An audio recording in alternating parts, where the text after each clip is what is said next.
Terima kasih Tuhan Yesus, terima kasih kami bersyukur Tuhan buat pagi hari yang indah ini. Pagi yang luar biasa ini Tuhan.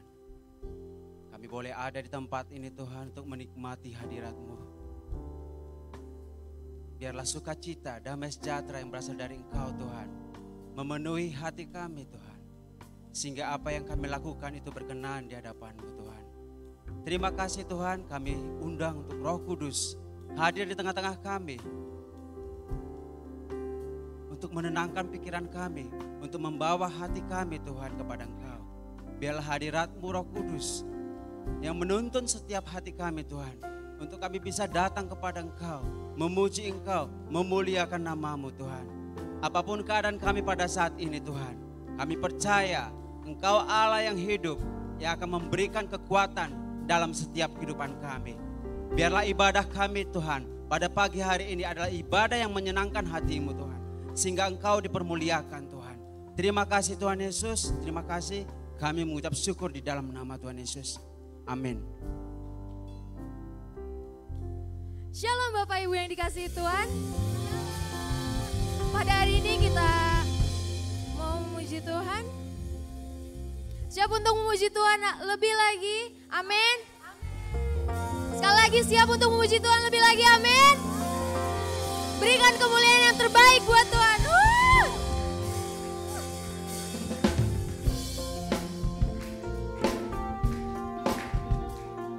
Kita percaya bahwa Allah kita mengasihi kita, amin. Allah kita Allah yang telah memelihara kita sampai saat ini, amin.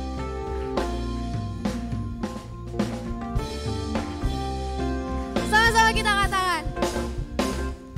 Kejaplah dan lihatlah betapa baiknya Tuhan itu. Rasakan dan nikmati kasih setia Tuhan. Sekali lagi katakan kejaplah. Kejaplah dan lihatlah betapa baiknya Tuhan itu. Rasakan dan nikmati kasih setia Tuhan. Kasih setia Tuhan. Syukur, syukur bagimu Tuhan. Segala hormat bagimu Tuhan. Kau yang mengasihi kami Tuhan. Allah yang mengasihiku.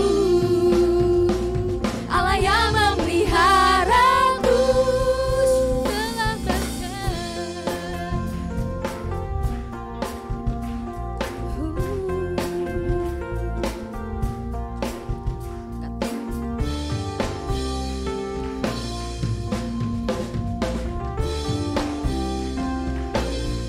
Katakan, kejaplah dan lihatlah betapa baiknya Tuhan itu. Rasakan dan nikmati kasih setia Tuhan. Sekali lagi katakan, kejaplah dan lihatlah betapa baiknya Tuhan itu. Rasakan dan nikmati kasih setia Tuhan. Kasih setia Tuhan. Syukur bagimu Tuhan. Segala hormat bagimu Tuhan. Allah yang mengasihiku. Kau yang memelihara kami. Allah yang memeliharaku. Syukur, syukur bagimu Tuhan. Segala hormat bagimu Tuhan. Kau yang mengasihi kami Tuhan. Allah yang mengasihiku. Allah yang memeliharaku selamanya. Selamanya. Selamanya.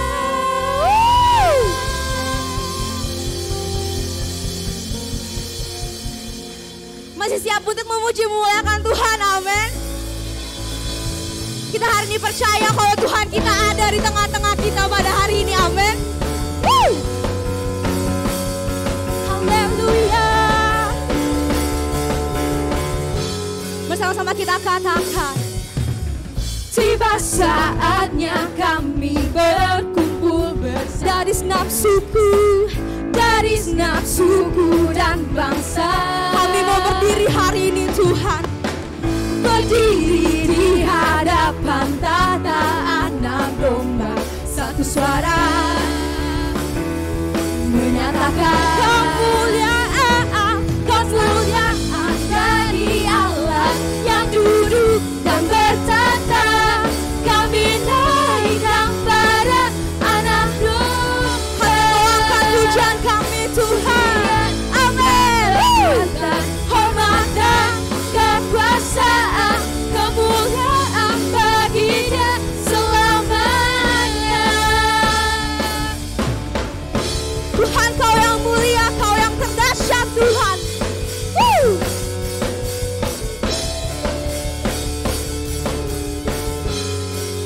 Dengan sungguh-sungguh katakan, tiba saatnya kami berkumpul bersatu dari nafsuku dan bangsa. Hari ini kami mau memuji memuliakan-Mu Tuhan. Berdiri di hadapan tata anak domba, satu suara menyatakan, katakan keselamatan bagi Allah yang duduk dan bertata. Kami naikkan pada anak domba. Pujian kami Tuhan, dan kekuatan, hormat dan kekuasaan, kemuliaan bagi Dia selamanya.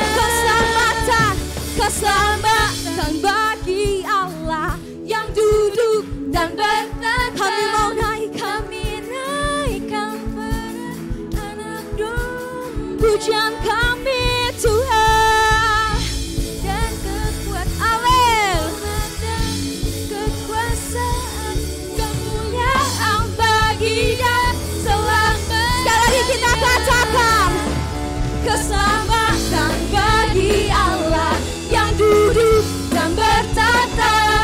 Kami naikkan pada anak domba. Pujian dan kekuatan, hormat dan kekuasaan, kemuliaan bagi Dia selamanya. Kemuliaan bagi Dia, kemuliaan bagi Dia selamanya. Sekali kita katakan, kemuliaan bagi Dia selamanya.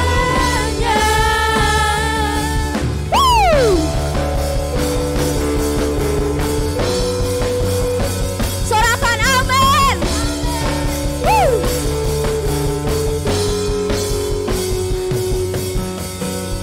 Bersama-sama kita beri kemuliaan buat Tuhan lebih lagi, amin. Jemaat Tuhan masih dalam hadirat Tuhan, amin. Mari Bapak Ibu pada pagi hari ini kita naikkan syukur kita kepada Tuhan. Karena Dia adalah Allah yang baik, karena Dia adalah Allah yang hidup, amin. Mari Bapak Ibu kita mengucap syukur kepada Tuhan. Kita naikkan pujian yang harum kepada Tuhan. Terima kasih Bapa, Engkau baik, Engkau sangat baik, Engkau sungguh baik. Kasih-Mu Tuhan tak berubah, Kau pulihkan setiap kami. Terima kasih Bapa.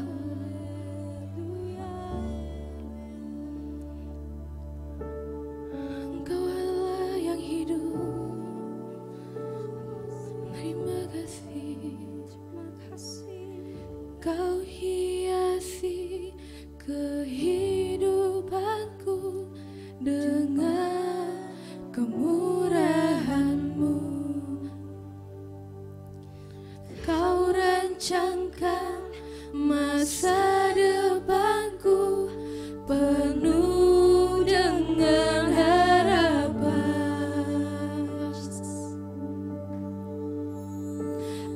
Aku ada saat ini, semuanya karena kasih-Mu. Aku hidup hari ini, semua berkat kemurahan-Mu. Terima kasih Yesus, Engkau sangat baik, teramat baik bagiku. Engkau baik Tuhan, Engkau baik Tuhan. Kau hiasi kehidupanku dengan kemurahan-Mu. Kau rancangkan masa depanku penuh dengan harapan. Dengan segenap hati kita katakan, aku ada saat ini, semuanya karena kasih-Mu. Aku hidup hari ini, semua berkat kemurahan-Mu. Terima kasih Yesus, Engkau sangat baik, teramat baik. Aku ada saat ini, semuanya karena kasih-Mu. Aku hidup hari ini, semua berkat kemurahan-Mu. Terima kasih Yesus, Engkau sangat baik, teramat baik bagiku. Kau sungguh baik Tuhan, pengharapanku hanya padamu. Semua mengucap syukur, Kau lakukanku sendirian. Kau pegang hidupku, Kau pegang masa depanku. Ku mengucap syukur Tuhan, rencana-Mu yang terjadi, bukan kehendakku Tuhan. Semua berkat kemurahan, naikkan syukur pada Tuhan. Terima kasih Tuhan, dulu sekarang dan lamanya Kau tidak berubah. Engkau tetap baik, Engkau sangat baik. Terima kasih Tuhan.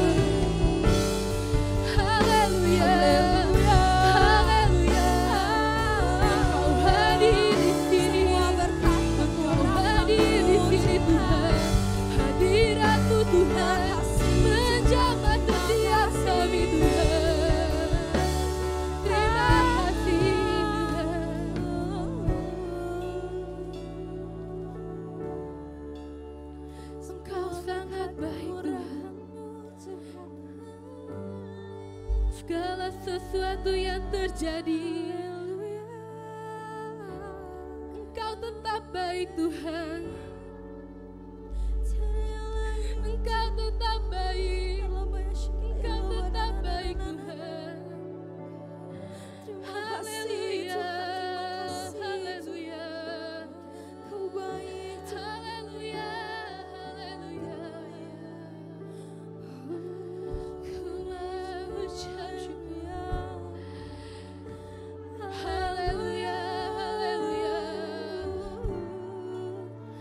Tuhan Engkau baik, Tuhan Engkau baik. Apapun yang terjadi Tuhan Yesus baik. Tuhan Kau baik, Kau baik Tuhan. Terima kasih Tuhan.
syukur kita.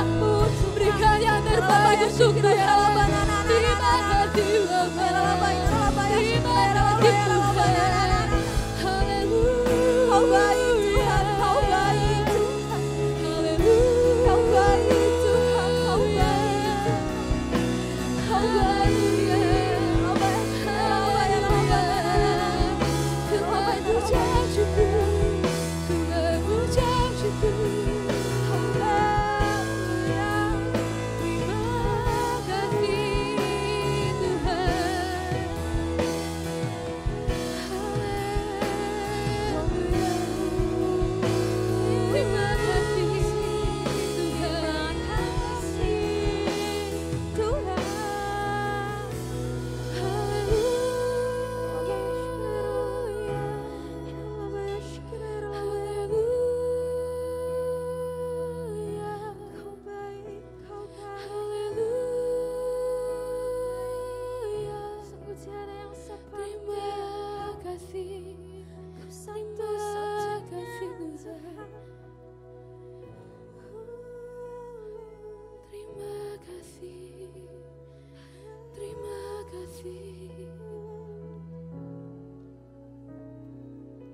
Tuhan, terima kasih untuk hari ini Bapa. Kami rasakan hadirat-Mu Tuhan. Engkau sangat baik dulu, sekarang, dan selamanya. Engkau tidak berubah Tuhan. Tuhan, kami percaya Tuhan, masa depan kami ada dalam hadirat-Mu Bapa. Pimpin kami Tuhan tiap hari, hari demi hari Tuhan. Agar kami Tuhan tetap hidup seturut dengan Tuhan. Jagai pikiran, perkataan, perbuatan kami Bapa, agar kami menyenangkan hati-Mu Tuhan. Tuhan, Engkau mengenal isi hati kami Tuhan. Biar Engkau yang memulihkan kami Tuhan. Biar Engkau yang menyembuhkan hati kami Tuhan. Kami percaya Tuhan, Roh Kudus hadir di sini Tuhan. Terima kasih Tuhan. Terima kasih Tuhan. Haleluya. Haleluya. Haleluya. Terima kasih Tuhan. Engkau sangat baik Tuhan. Terima kasih. Haleluya. Ku mengucap syukur Tuhan. Berkat kemurahan-Mu. Haleluya. Haleluya. Terima kasih Tuhan. Kemenangan terjadi. Haleluya. Kau sangat baik. Kau baik di dalam hadirat-Mu Tuhan. Terima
Jemaat saja yang menyanyikan. Aku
berikan kemuliaan untuk Tuhan Yesus.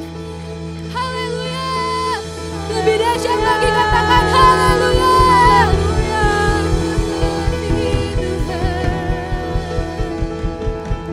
Terima kasih Tuhan. Tetap dalam hadirat Tuhan, jemaat Tuhan. Terima kasih Tuhan.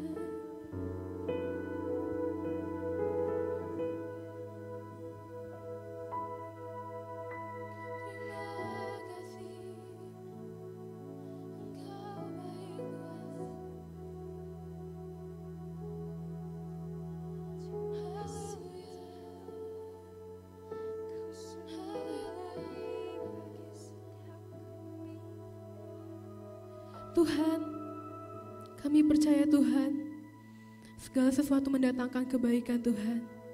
Tuhan, hari ini Tuhan kami siap untuk mendengarkan firman-Mu Tuhan.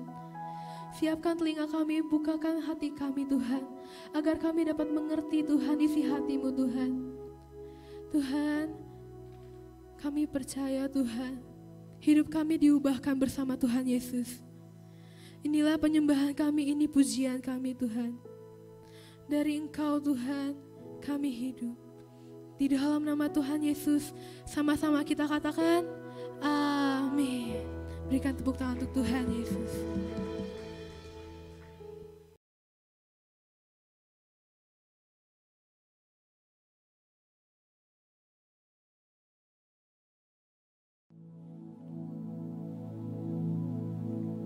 Shalom semuanya. Pada waktu Tuhan Yesus ditanya oleh murid-muridnya tentang tanda kedatangannya kembali dan tanda kesudahan dunia ini, Tuhan Yesus menjawab dalam Lukas 21 ayat 11 bahwa salah satunya adalah penyakit sampar. Sampar dapat diartikan sebagai pandemi. Jadi COVID-19 ini adalah salah satu tanda dari kedatangan Tuhan Yesus kembali dan tanda kesudahan dunia ini. Selain itu, Tuhan Yesus menjawab dari Matius 24 ayat 14 yang berkata, dan Injil kerajaan ini akan diberitakan di seluruh dunia, menjadi kesaksian bagi semua bangsa. Sesudah itu, barulah tiba kesudahannya. Tuhan Yesus pasti datang kembali. Karena itu dia memberikan amanat agung kepada kita, yaitu agar kita pergi dan menjadikan semua bangsa itu murid Tuhan Yesus. Hal ini juga berarti agar terjadi penuaian jiwa besar-besaran sebelum Tuhan Yesus datang kembali. Sekarang kita akan melihat bagaimana proses untuk menyelesaikan amanat agung atau proses penuaian jiwa yang terbesar dan yang terakhir sebelum Tuhan Yesus datang kembali. Untuk menyelesaikan amanat agung tidak bisa dengan kekuatan sendiri. Karena itu pesan terakhir Tuhan Yesus sebelum naik ke sorga kepada murid-muridnya, yang juga berarti kepada kita semua dalam Kisah Para Rasul 1 ayat 8, yaitu tetapi kamu akan menerima kuasa kalau Roh Kudus turun ke atas kamu, Dan kamu akan menjadi saksiku di Yerusalem dan di seluruh Yudea dan Samaria dan sampai ke ujung bumi. Jadi untuk menyelesaikan amanat agung, kita harus menerima kuasa dari Roh Kudus yang turun ke atas kita. Setelah itu dengan disaksikan para muridnya, Tuhan Yesus naik ke sorga. Setelah Tuhan Yesus naik ke sorga, 120 murid Tuhan Yesus berkumpul di kamar loteng Yerusalem.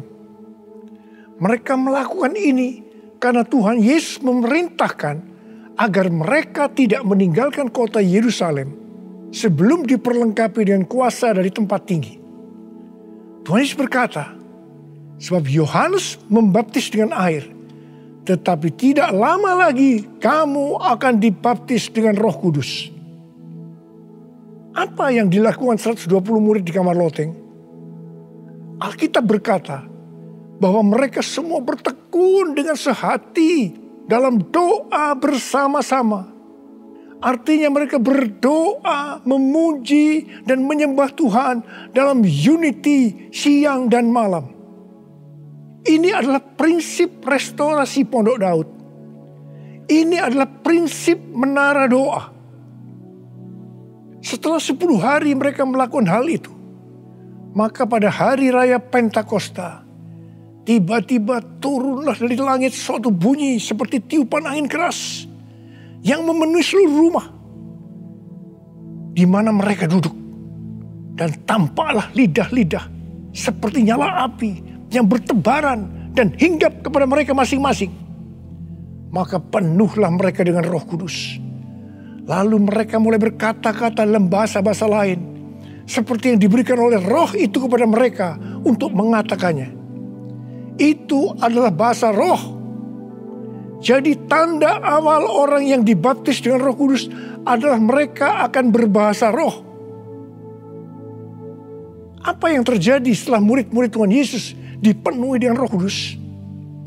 Hal yang pertama, Petrus berkhotbah sekitar 5 menit. Dan kira-kira 3.000 orang bertobat dan dibaptis. Petrus berkhotbah dengan kuasa Roh Kudus. Pada zaman itu populasi penduduk dunia sekitar 255 juta orang. Sekarang penduduk dunia sekitar 7,8 miliar. Jadi 3.000 orang yang bertobat dan dibaptis pada waktu itu setara dengan sekitar 91.000 orang pada saat ini. Saya percaya hal ini juga bisa terjadi seperti pada waktu itu. Hal yang kedua, setelah murid-murid Tuhan Yesus dipenuhi dengan Roh Kudus, mereka dipakai untuk menyatakan tanda-tanda dan mujizat sehingga banyak orang yang bertobat. Petrus dan Yohanes menyembuhkan orang lumpuh sejak lahir. Bayangan Petrus bisa menyembuhkan orang sakit. Sapu tangan atau kain yang pernah dipakai Paulus, jika diletakkan pada orang sakit atau yang dirasuk setan, maka orang itu akan sembuh.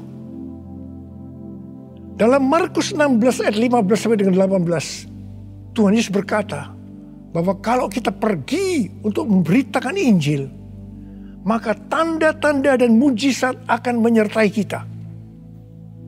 Sejak tahun 2006, saya diperintahkan oleh Tuhan untuk mengadakan kebaktian kesembuhan ilahi.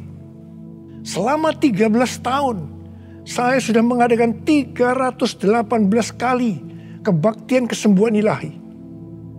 Setiap kali saya berkhotbah, pasti saya memberitakan Injil. Tanda-tanda dan mujizat terjadi. Saya diizinkan Tuhan untuk melihat dan mengalami mujizat seperti yang dilakukan oleh Tuhan Yesus 2000 tahun yang lalu. Hal yang ketiga, setelah murid-murid Tuhan Yesus dipenuhi dengan Roh Kudus, maka cara hidup mereka berubah. Sehingga banyak orang bertobat.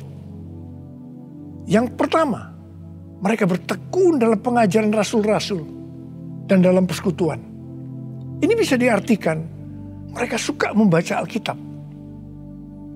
Mazmur 119 ayat 105 berkata, Firman-Mu adalah pelita bagi kakiku dan terang bagi jalanku.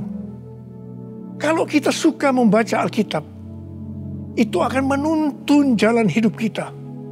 Hidup benar sesuai dengan firman Tuhan. Kita akan menjadi orang yang berintegritas. Dan itu akan membuat orang lain bertobat. Firman-Mu pelita bagi kakiku, terang bagi jalanku. Firman-Mu pelita bagi kakiku, terang bagi jalanku. Waktu ku bimbang dan hilang jalanku, tetaplah Kau di sisiku. Dan takkan ku takut asal Kau di dekatku, besertaku selamanya.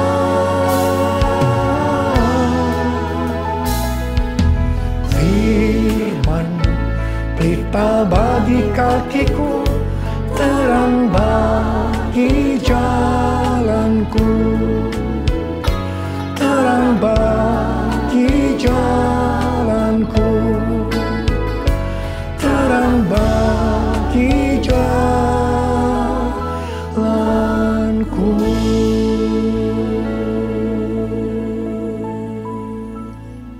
Yang kedua, perubahan cara hidup yang membuat banyak orang bertobat adalah mereka selalu berkumpul, memecahkan roti dan berdoa. Ini bisa dikatakan mereka hidup dalam unity dan suka berdoa. Hari-hari ini saya melihat melalui menara doa bahwa ada doa, pujian, dan penyembahan dalam unity siang dan malam.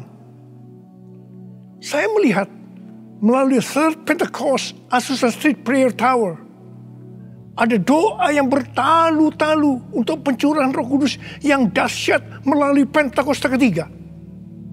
Saya percaya kalau Tuhan sudah berikan kepada kita beban untuk berdoa seperti ini, maka ini merupakan tanda bahwa Pentakosta ketiga yang dahsyat akan turun dan akan terjadi penuaian jiwa yang terbesar dan yang terakhir sebelum Tuhan Yesus datang kembali. Saya juga percaya Pentakosta ketiga akan membangkitkan generasi Yeremia, yaitu anak-anak muda yang dipenuhi Roh Kudus, cinta mati-matian kepada Tuhan Yesus, tidak kompromi terhadap dosa, dan akan memenangkan banyak jiwa. Yang ketiga, perubahan cara hidup jemaat yang membuat banyak orang bertobat, yaitu karena mereka suka memberi, sehingga tidak ada yang berkekurangan. Dalam kondisi krisis ekonomi akibat pandemi hari-hari ini, justru Tuhan menghendaki agar kita suka memberi. Alkitab berkata, adalah lebih berbahagia memberi daripada menerima. Lukas 6 ayat 38 berkata, berilah dan kamu akan diberi. Suatu takaran yang baik, yang dipadatkan, yang digoncang, dan yang tumpah keluar akan dicurahkan ke dalam ribaanmu. Sebab ukuran yang kamu pakai untuk mengukur akan diukurkan kepadamu. Saudara, kita akan memberikan dengan ukuran ini. Katakan kita akan memberikan beras. Kita isi ini dengan beras. Setelah penuh, kita tekan. Digoncang-goncang. Permukaannya turun enggak? Turun. Tambah lagi berasnya. Tekan lagi. Digoncang-goncang. Masih turun, tambahi lagi beras. Goncang-goncang, ditekan. Kalau sudah tidak turun lagi, masih ditambah ini. Tambah sampai tumpah-tumpah keluar. Dan itulah yang akan dicurahkan ke dalam ribaanmu. Saudaraku yang kasih Tuhan, ini berarti kalau kita memberikan dengan ukuran ini, Tuhan akan memberikan kepada kita mungkin 100 kali lipat dari ini. Katakan amin. Haleluya. Aku percaya berkat-Mu atasku melimpah.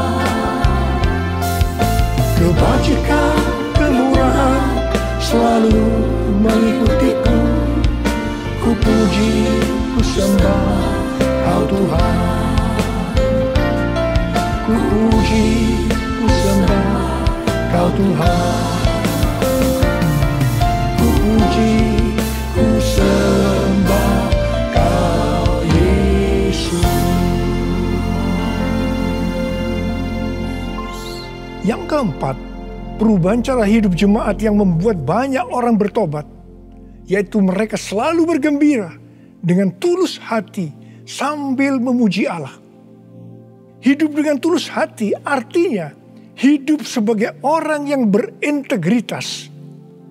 Jadi perubahan-perubahan yang terjadi dalam cara hidup jemaat yang membuat banyak orang bertobat adalah mereka suka membaca Alkitab.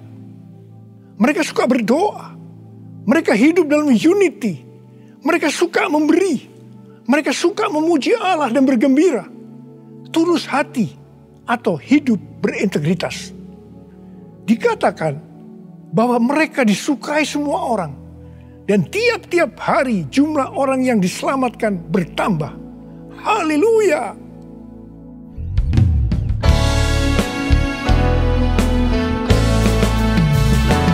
Sembah Kau Tuhan, ku mengangkat tanganku. Selamanya Kau ajaib bagiku. Ku sembah Kau Tuhan, ku mengangkat wajahku. Selamanya Kau hebat bagiku. Haleluya, haleluya, haleluya, haleluya, haleluya,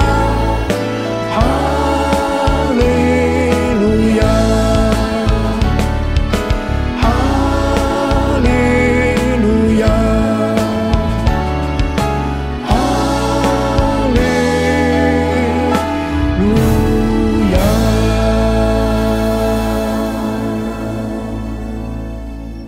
Saya percaya mereka menganggap bahwa pola penuaian jiwa hanya seperti itu. Mereka sebagai orang-orang percaya hidup dalam zona nyaman. Mereka biasa berkumpul dalam unity sambil membaca Alkitab, berdoa dan memuji Tuhan dengan sukacita. Tidak ada yang berkekurangan. Wow, siapa yang tidak mau menjadi orang percaya? Tetapi ternyata supaya penuaian jiwa bertambah besar, Tuhan izinkan proses berikutnya terjadi, yaitu aniaya menimpa jemaat di Yerusalem. Selain rasul-rasul, maka mereka harus lari meninggalkan Yerusalem. Mereka pergi ke Yudea dan Samaria sambil memberitakan Injil. Jadi kalau tadinya penuaian jiwa hanya terjadi di Yerusalem saja, sekarang menyebar ke seluruh Yudea dan Samaria. Dan pola penuaian jiwa yang seperti ini masih terjadi sampai hari ini. Saya teringat kesaksian yang pernah saya dengar dari Gus Dur. Beliau pernah berkata, orang Kristen itu jangan ditekan-tekan. Sebab kalau ditekan, mereka akan meledak. Justru kalau dibiarkan dalam zona nyaman, mereka tidak akan berkembang. Karena itu, Tuhan izinkan hari-hari ini penderitaan, aniaya itu terjadi di antara orang-orang percaya. Supaya terjadi penuaian jiwa yang lebih besar. Saya percaya melalui masa pandemi COVID-19 yang membuat kita tidak nyaman. Banyak mengalami tekanan-tekanan. Ada yang mengalami sakit, bahkan ada yang meninggal. Tetapi justru ini akan mempersiapkan penuaian jiwa yang terbesar dan terakhir dalam era Pentakosta ketiga ini. Sebelum Tuhan Yesus datang kembali. Melalui semuanya ini, mari kita katakan bersama-sama, Tuhan Yesus, Engkau baik. Engkau sungguh baik dan sangat baik. Taruh tangan di dada kita kepada saya. Kepada saya. All my life you have been faithful. All my life you have been so good. With every breath that I am able, I will sing of the goodness of God. All my life you have been faithful. All my life you have been so good. With every breath that I am able, I will sing of the goodness of God. I will sing of the goodness of God. I will sing of the goodness of God.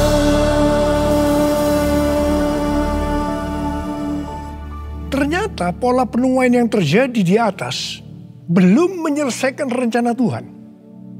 Karena selain penuaian jiwa harus terjadi di Yerusalem, di seluruh Yudea dan Samaria, tetapi juga harus sampai ke ujung bumi. Tuhan mempunyai cara untuk membuat penuaian jiwa itu sampai ke ujung bumi, yaitu dengan terjadinya perubahan paradigma dalam pelayanan. Selama ini pengertian tentang keselamatan hanya untuk orang-orang Yahudi saja. Tetapi melalui peristiwa Kornelius, di mana Petrus diutus oleh Tuhan untuk mendatangi Kornelius yang bukan orang Yahudi, untuk memberitakan jalan keselamatan. Akhirnya mereka mengerti bahwa ternyata keselamatan bukan hanya untuk orang Yahudi saja, tetapi untuk semua bangsa. Dan ini mengakibatkan terjadinya penuaian jiwa besar-besaran. Haleluya. Jadi, mereka tidak hanya mengabarkan Injil di Yerusalem, Yudea, dan Samaria saja. Tapi sekarang mereka, termasuk kita juga, pergi ke seluruh dunia. Proses perubahan paradigma dalam pelayanan itu tidak mudah. Petrus harus diyakinkan oleh Tuhan. Kalau Tuhan berkata halal, jangan kamu berkata haram. Orang-orang yang bukan Yahudi adalah haram di mata orang Yahudi. Proses itu masih terus berlanjut untuk memberikan pengertian kepada orang-orang Yahudi, golongan bersunat dan juga orang-orang Farisi yang sudah bertobat, di mana mereka berpendapat bahwa orang yang bukan Yahudi yang percaya kepada Tuhan Yesus harus disunat dan diwajibkan mengikuti hukum-hukum Musa. Tetapi melalui sidang di Yerusalem, akhirnya mereka mengerti dan bisa menerima bahwa keselamatan bukan hanya untuk orang-orang Yahudi saja, tapi untuk semua bangsa.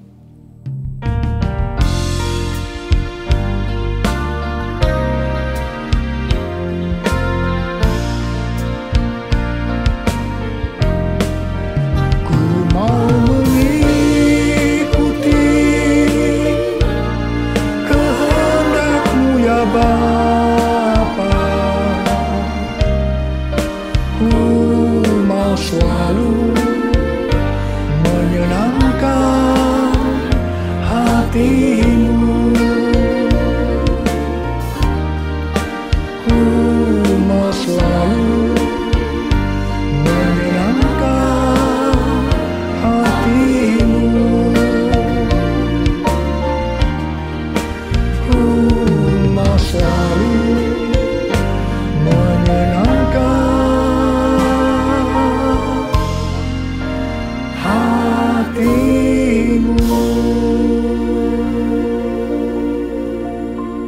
Pada waktu awal pelayanan saya pernah mengalami apa yang disebut dengan perubahan paradigma dalam pelayanan.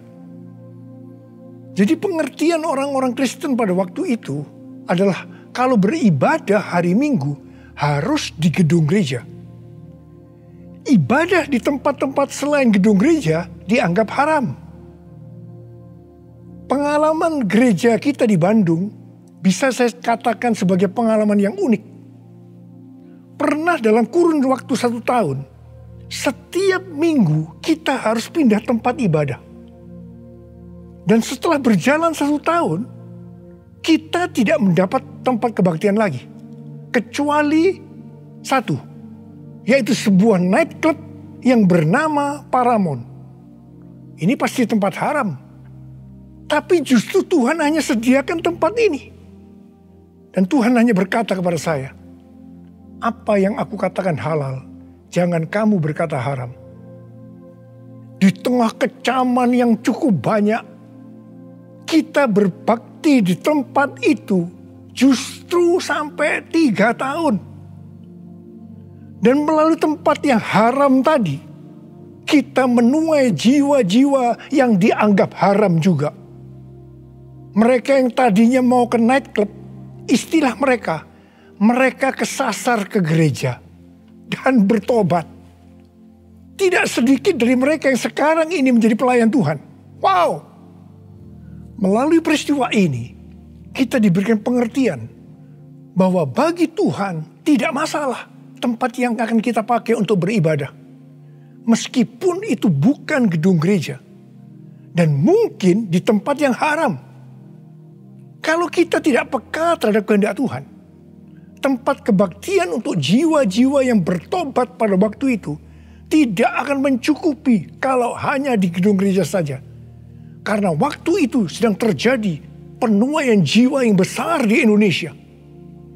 Selain itu, orang-orang yang mau ke gereja untuk pertama kali, karena bukan di gedung gereja, menjadi lebih mudah. Jadi itu cara Tuhan untuk terjadinya penuaian jiwa besar-besaran.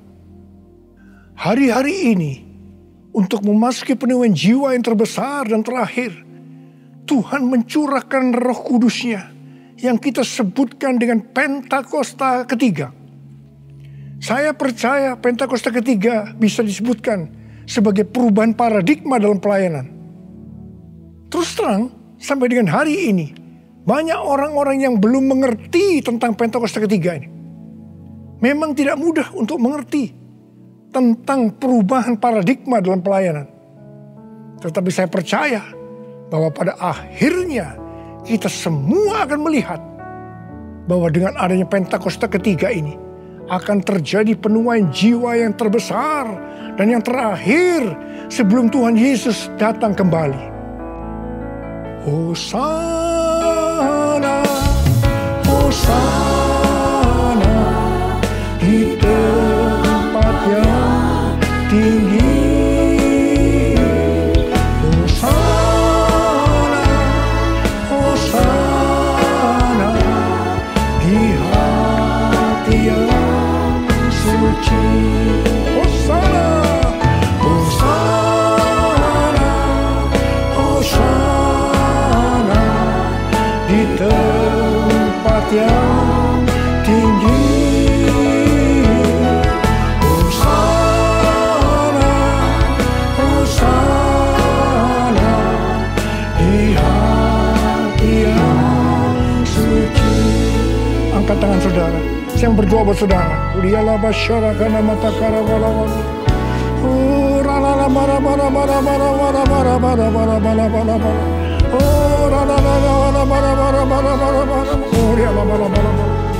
Oh Tuhan, hamba berdoa buat umat-Mu ya Tuhan. Hamba berdoa biarlah mereka boleh mengerti tentang perubahan paradigma hari-hari ini Tuhan melalui Pentakosta ketiga. Bapa, pakai kami semua ya Tuhan menjadi alat-Mu Tuhan, menjadi alat-Mu untuk menyelesaikan amanat agung Tuhan Yesus, untuk menyelesaikan amanat agung Tuhan Yesus, untuk menyelesaikan amanat agung Tuhan Yesus. Tuhan, curahkan pengurapan saat ini kepada kami. Terima pengurapan Tuhan. Terima. Terima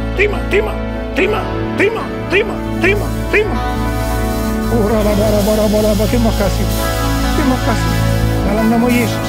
Dalam nama Yesus. Dalam nama Yesus. Amin. Mari saudara-saudara, kita akan masuk dalam perjamuan kudus. Kita akan mengingat ayat ini. Sebab setiap kali kamu makan roti ini dan minum cawan ini, kamu memberitakan kematian Tuhan sampai Ia datang. Perjamuan kudus adalah perjamuan Tuhan Yesus sendiri. Setiap kali kita masuk dalam perjamuan kudus, Tuhan Yesus selalu berkata, biarlah ini menjadi peringatan akan daku. Karena itu, mari arahkan hati dan pikiran kita kepada kebaikan Tuhan. Mari kita tundukkan kepala. Tuhan Yesus, ya Bapa, siapakah kami sebelum kami mengenal Engkau? Kami semua orang berdosa, upah dosa adalah maut, mati. Tapi Engkau yang tidak berdosa telah dijadikan dosa oleh karena kami. Engkau harus turun dari sorga mulia, mati ganti kami dengan penderitaan yang luar biasa. Sungguh kalau kami pikirkan betapa baiknya Engkau Tuhan. Betapa baiknya Engkau ya Aba. Engkau jadikan kami sebagai anak-anak-Mu. Engkau yang memberkati, Engkau menuntun, Engkau membela. Engkau melindungi, Engkau menyembuhkan kami. Engkau juga menegur kalau kami salah. Itu Engkau ya Aba. Itu Engkau ya Aba. Betapa baiknya Engkau itu. Saudara, Tuhan akan memberkati saudara dan saya melalui perjamuan kudus. Dan Tuhan berkata, kita harus makan dan minum dengan cara yang benar. Karena itu masing-masing sekarang berdoa. Introspeksi. Lihat keadaan dirimu masing-masing sebelum kita makan dan minum perjamuan kudus ini. Lihat, kalau saudara diingatkan ada dosa yang selama ini belum diselesaikan dengan Tuhan, mari katakan, ampuni saya Tuhan. Ampuni saya. Ampuni saya Tuhan. Katakan, ampuni, ampuni. Ampuni. Ampuni kami Tuhan. Ampuni kami. Ampuni hamba-Mu. Ampuni kami semua. Bapa, terima kasih. Kau melihat anak-anak-Mu sedang meminta ampun padamu. Layakkan kami untuk masuk dalam perjamuan kudus ya Aba. Terima kasih. Dalam nama Yesus kami berdoa. Amin. Sekarang mari kita masuk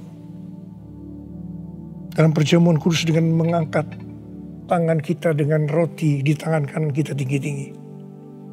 Sebab apa yang telah kuteruskan kepadamu telah aku terima dari Tuhan. Yaitu bahwa Tuhan Yesus pada malam waktu Ia diserahkan mengambil roti.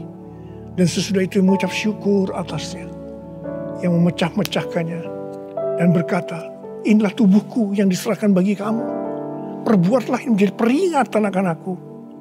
Sudah dikasih Tuhan, bukankah roti yang kita pecah-pecahkan ini adalah persekutuan kita dengan tubuh Kristus? Mari kita makan dalam nama Yesus.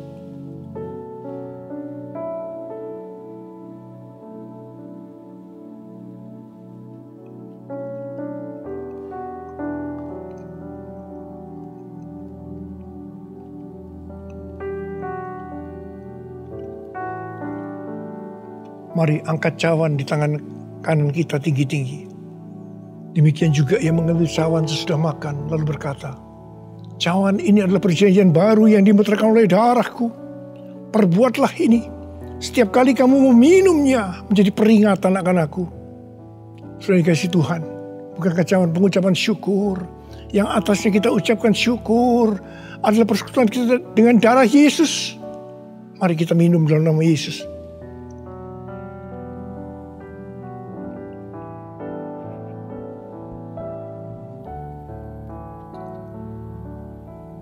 Mari angkat tangan kita, ucapan syukur dengan suara, jangan diam.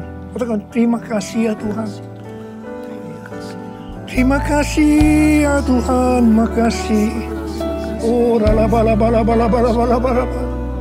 Engkau baik Tuhan, Engkau baik Tuhan, Engkau baik Tuhan.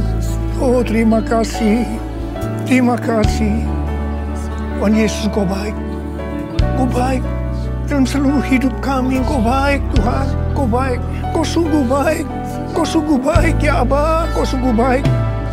Oh, all my life you have been faithful.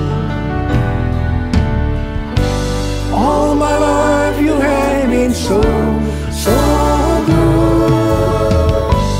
With every breath that I am able, I will sing of the goodness of God.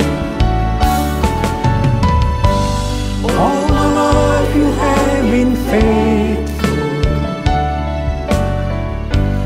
All my life you have been so good. With every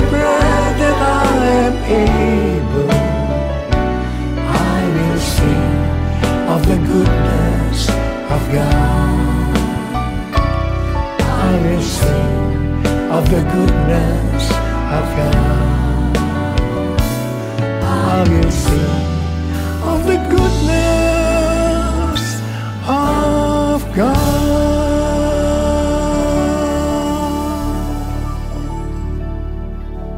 Terima kasih Abah. Terima kasih. Terima kasih. Terima kasih. Dalam nama Yesus. Amin. Mari, angkat tangan saudara. Terimalah berkat Tuhan. Kasih karunia yang berlimpah-limpah daripada Allah Bapa dalam Anak yang tunggal Yesus Kristus. Persekutuan yang manis dengan Roh Kudus menyertai saudara sekalian mulai hari ini. Sampai Tuhan Yesus datang menjemput kita di awan-awan dan bahkan sampai selama-lamanya. Yang percaya bersama-sama katakan, Amin.